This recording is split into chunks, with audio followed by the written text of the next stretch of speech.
Make sure to subscribe to the Volume YouTube channel so you can catch all of our shows and get what everybody wants, more of me. So, Adam, I'm going to give you my take, my 90-second take on Will Smith, and then you slice it, dice it, do whatever you want with it.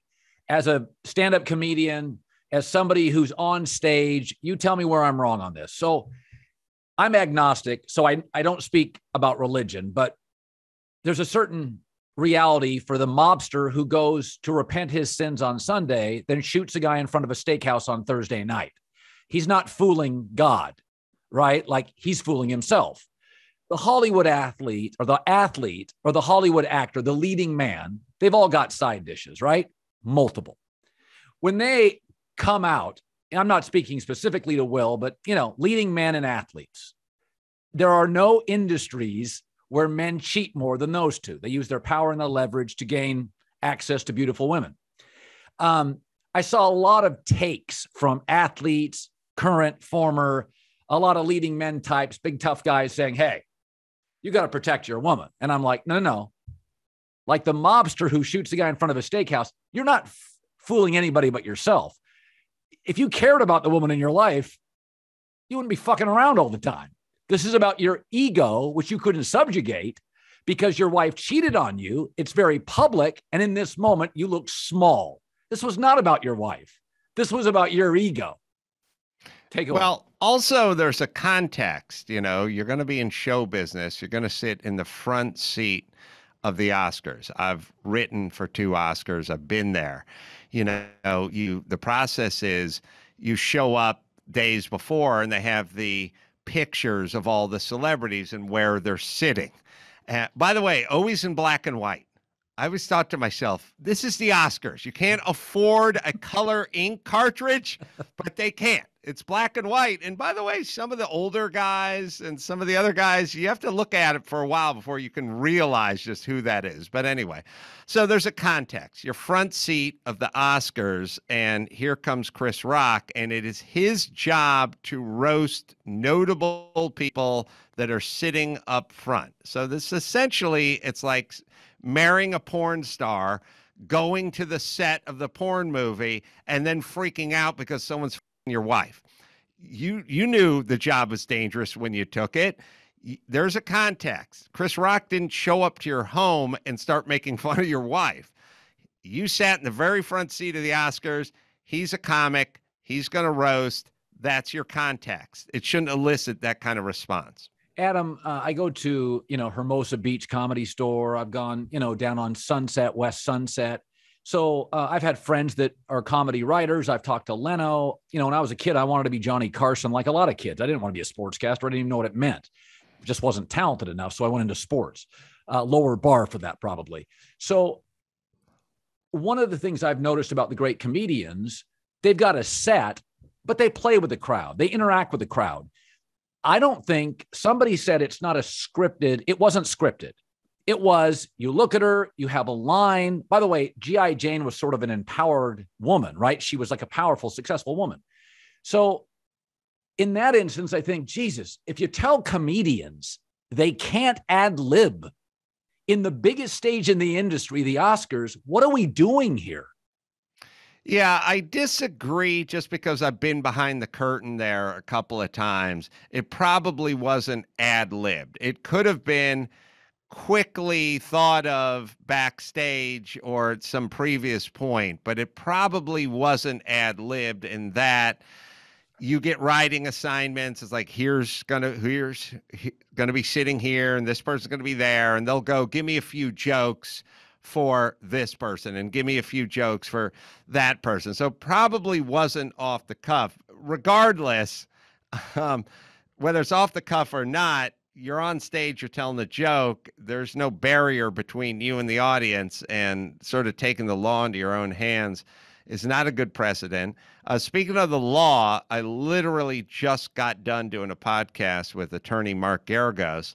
And as far as the law goes, if Chris Rock doesn't want to press charges and there was no damage done to him, then the law is going to leave it alone unless you have some prosecutor who's looking for a bunch of publicity, who would like to take this on, is really a grandstand type trial. What would you do? If I was the prosecutor? No, if you were Chris Rock. Well, you're a bigger, stronger. You're a former boxer, I think, or something, right? Yeah. Well, first off, I'd be so surprised that I don't know what I would do. Like, it's hard to fathom. Chris's brain must have been whirling like a dervish, not only from the slap, but just from the bizarre context of the whole thing. Right. I probably would have done what he did. I probably would have just sort of carried on. Now, what I was hoping for is that they would escort Will Smith out of the building, and then later on, when he won the Academy Award, Chris Rock would accept it on his behalf. That's interesting. That would have been the greatest TV ever. Well, I don't have a problem with Will Smith confronting Chris after, right? Like, right. I just think keep your hands to yourself. It's a public space. Don't let your ego go. How much of this, like, I was I was totally turned off that the Hollywood set, like, not only defended Will Smith, gave him a standing ovation. It's kind of a turnoff. Yeah, we've been setting the table for this. Remember a couple of years ago when the defensive end for the Browns took his helmet off and started swinging. Myles Garrett started swinging it around at the Pittsburgh QB. And remember, the kind of consensus was, well, he dropped an N-bomb or said something racially insensitive. And then people kind of went, oh, is that what happened? And I was the one saying, you're still not allowed to put someone in a coma with your helmet because they said something. Right. So we've kind of set the table here. It's been around for a few years where somebody said, the guy behind the counter tried to choke the person at the Taco Bell, and they go, what happened? Oh, he said something racial. And then everyone's reaction was, oh, okay. Well, now I guess it's okay. No, it is not okay. I don't care what they say. I don't care if it's a joke about your wife. I don't care if it's Myles Garrett hearing something he doesn't want to hear in a scrum. You don't get to weaponize your helmet. You don't get to weaponize your hand. This is our sort of societal problem. It's like that person put his hands on the other person, and then we all go, oh, what did that person say? I don't care what that person said. You can't put your hands on people. Do you still do a lot of stand-up, right? Yes. You drive a lot of revenue in podcasting. That we all know. I figured you drive a lot of revenue in your stand-up, which you're very active. Do you worry now this incentivizes some idiot for Miller Lite's in to heckle you? I have little to no regard for my own personal safety. I've just always kind of been wired that way. It was never a thing for me. I've been in fights. I used to teach boxing. Yeah. I just don't have a fear for my own personal safety, but Jeff Ross does. And so he's going to have to think about it when he goes up on stage. I am wired from where I come from and work in construction, riding a motorcycle, getting in fights, teaching boxing and stuff like that. I just don't have that. Sure. What could happen? It doesn't mean it won't. It certainly is kind of greased the skids for that behavior. And it won't be in the back of my head when I perform.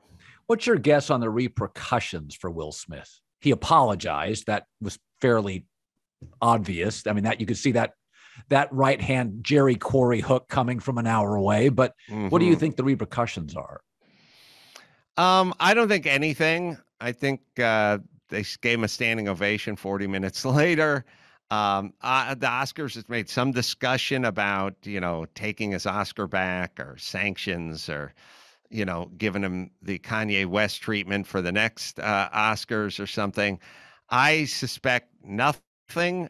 We don't seem to universally condemn that behavior. We feel a little more, the nation is kind of split, sadly, on it. It seems pretty cut and dry to me.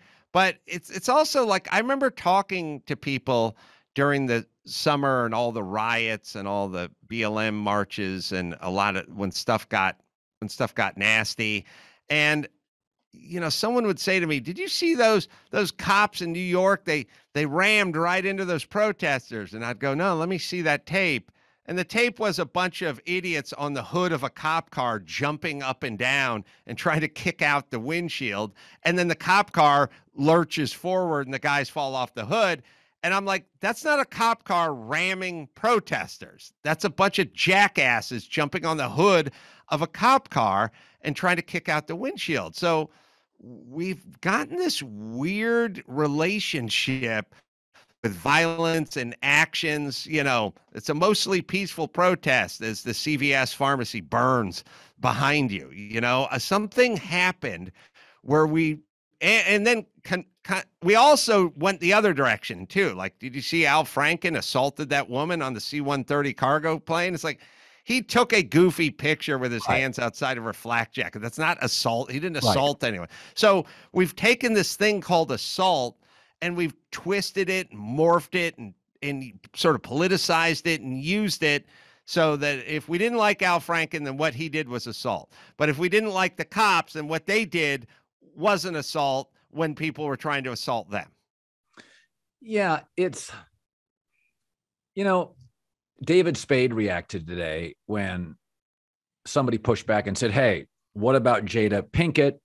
She has this, disease, which is fairly common, actually, inability to grow hair." And David Spade said, "Yeah, I don't have a medical chart for everybody in the audience. I'm sorry." Mm-hmm. That goes back to my point. What's funny? What Ricky Gervais can be really sharp, but then there's stuff that can be mean. As a comedian, do you know instantly when a joke is written, that's over the line? Or is it something, do you go into shows, Adam, especially if you don't write all the material and think, man, I don't know how this is going to play? I write all my own material. And if it's funny to me and then it's funny, I will say it and I will do it. I will perform it. Now, the question in my mind now is, I know it's funny, but we'll see how the audience reacts because they don't always feel comfortable laughing now. There's a kind of a third element to this, which is, I think it's funny. I will deliver it in a funny way, but we don't know if that audience is going to have a comfort level with it because they heard certain words that were in it that sort of made them recoil a little bit. Like, I'll never forget, I'm a car guy and I was down at the Pebble Beach car weekend, race weekend, do vintage racing there, and sitting at this event. And it was one of those big events where there's a whole bunch of different people and it's outdoors and you end up sharing a table with other couples. And you're sitting there with your food and your drinks and you're talking, you're meeting these other couples and everyone's a car guy. So the guy goes off on some car he has, like, I have a 32 Duesenberg. And then the other guy's going, I have a Cord. And the other guy's going, I have a Lamborghini Mura, and we're talking about restoring the cars and getting more champagne and things of that nature and caviar. And at some point I stopped and I said, you know what? This conversation we're having here is exactly what Black people think white people do all day. And one of the women at the table went like, okay, all right, no. And I said, no, I'm just making it. Okay, we heard you. And I was like, I'm making fun of us, basically. Right. But I'm not making fun of Black people. And I'm making a joke. It's just like, yeah, we heard you. Just please stop. And I was like, people are so hair triggered now that if they just hear a topic, they're already like, oh, can I clap? Can I laugh? Do I have to tell them to stop? She nervously wanted me to stop, which I didn't. But I think that's where the comedian and the sportscaster, that's where it connects, right? Like, we're both performers and we're both giving kind of a social commentary. And sometimes intent isn't considered. Right. Like, you were being self-deprecating and yes, it made people uncomfortable. I thought about this, Adam. Athletes in my 25 years of doing this are thick-skinned. Why? because you can have great connections, but they have limitations. If you can't hit the ball, catch the ball, throw the ball, make the tackle, you lose your spot in the team. Also, athletes deal with very punitive media and fans holding them accountable. Hollywood's different. Connections, it's very subjective, unlike sports. It's very subjective. Connections can have an odd leverage for people. That's why you see like families that act. The media is fawning. I mean, you never see anybody on the red carpet ever have a critical word. You're beautiful. Your outfit's beautiful. Tell me more about how beautiful you are. And so, whereas athletes have thick skin, they get heckled, they get ripped. Hollywood doesn't. And I think a lot of that is it's an entitled business with a fawning press. Often people didn't earn their way in. It was family connections. And that's why, like, I think a lot of people cheered Will Smith. How dare somebody make fun of us? Now, I'm just a layman, right? Like, I don't even know actors. But part of me thinks this is what Hollywood is, out of touch with reality. Many careers are not earned. That is not to say Ed Norton and Don Cheadle aren't brilliant. But as somebody who covers athletes, they're overwhelmingly thick-skinned, grateful as shit, incredibly humble. They really are. I mean, it's incredible how grateful athletes are.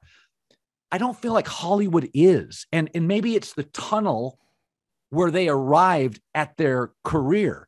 It's not built for grateful, humble people. Well, it's obviously built for narcissists. So you make the proclamation that you should be up on the silver screen and you should be holding the microphone and the great orator in front of all the audience. So, it's sort of, it's a self-selecting group. You have to think you're pretty good looking and pretty smart and have something to say, and other people should hear what you have to say. And so it attracts the narcissist. And then the other thing about the athlete, as you were saying that, athletes have pretty short career-wise. Right. I mean, I started in show business. I didn't make my first nickel until I was 31. Most athletes are retiring around 31. So yeah, great point. It's a totally different world. And when it comes to actors, how many stories have you heard? Oh, this guy was originally the guy that wanted to play James Bond, and then they got this guy to play James Bond, or they wanted to make this guy in this role. Can you imagine if that guy played this role played? You are not necessary as an actor. That's right. There are a handful of guys that are undeniable, and that Daniel Day-Lewis is an undeniable talent. There's about 7 of those guys. And then there's 2,000 other guys who need to win a popularity contest.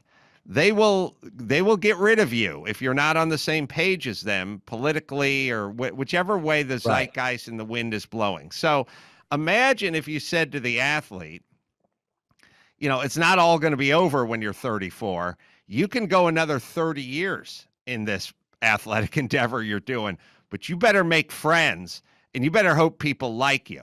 And they said, well, what if my fastball's not as fast or my 40 times not as, it's like, no, it's a popularity contest at this point. And you wonder why they all magically take the same side of every issue every single time. It's not because they all individually just believe it. Some of these things that are going on in the world, they're nuanced. You maybe you're for the war in Ukraine, but maybe you're against U.S. involvement in the war of Ukraine, and it is 1,000 other examples. How are they magically all in lockstep on every issue every time? Because all you have to do in that group, when it comes to an election that is literally a presidential election, which is literally split the nation in half. He got 51%, he got 49%, he got 50.5%, he got 49.5% of the vote. Why the nation completely split? There's not one human being in Hollywood who goes, I voted for Trump. Because if you say that, right, then you'll end up with Scott Baio somewhere. Right. It's an ongoing. It's your senior year of high school, and it never ends. And you're running for prom king. Adam, when you I mean, everybody now, everything is politics. I mean, weather is politics. I was talking to a friend. I like to ski. There's no ski season. And I told a friend, it's like the ski season now ends like March 8th. I'm like, is it global warming? Oh boy, I get pushback. I'm like, I don't know. It just, you used to be able to ski till April. The last 2 years, it feels like it's died. You are more aggressive politically, and I kind of stay away from it mostly because everybody else is doing it.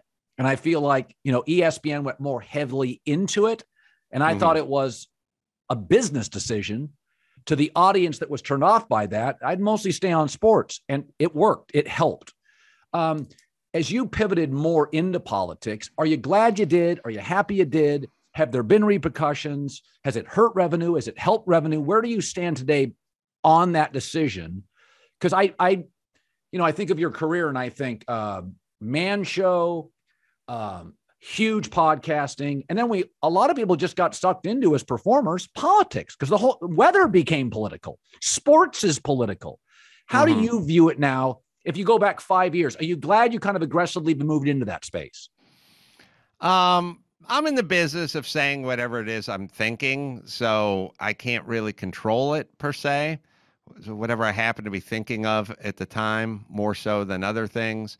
It doesn't help. I've got a lot of documentaries, and none of them get into Sundance. That's for political reasons, for sure. And it doesn't help in Hollywood at all. It's a non-help, but I still say what I want to say and, make enough to keep the lights on. And, people have this misnomer where they go, oh, you now become some sort of right-wing talk mouthpiece, and you go over to Fox to get paid. And it's like, Fox doesn't pay you. No. You go on Tucker Carlson or Sean Hannity, you don't get paid, and you actually lose money because we're in a very liberal town, and they will blackball you if you don't follow in lockstep with them and all their kooky ideas. So, no, it's not a good business decision. I tell my liberal friends all the time, I say, you were wrong on the masks. Right. Like, you were wrong on them. You have to own that. If you're going to pretend you're the smartest people in the room you were wrong on the masks. You were also wrong. There was a moment at the beginning of COVID, Adam, and I'll let you go. Jacksonville, a lot of people went on the beach in Jacksonville, and people went crazy. The media went crazy. And for 2 weeks, Adam, I kept going to a website to check on Jacksonville's COVID numbers. They never popped. Of course. And I thought, and I remember thinking, you're not going to get sick at the beach. That's what I've yelled it from the mountaintop from day one. You're not going to get sick outside. No, you'll get better outside. All right. Adam Carolla is busy. He's got a lot of things going on. He's trying to get those docs approved into the Sundance Film Festival in Park City. You're busy. We called you last second. Very appreciative of thank you. Sure, Colin. No problem.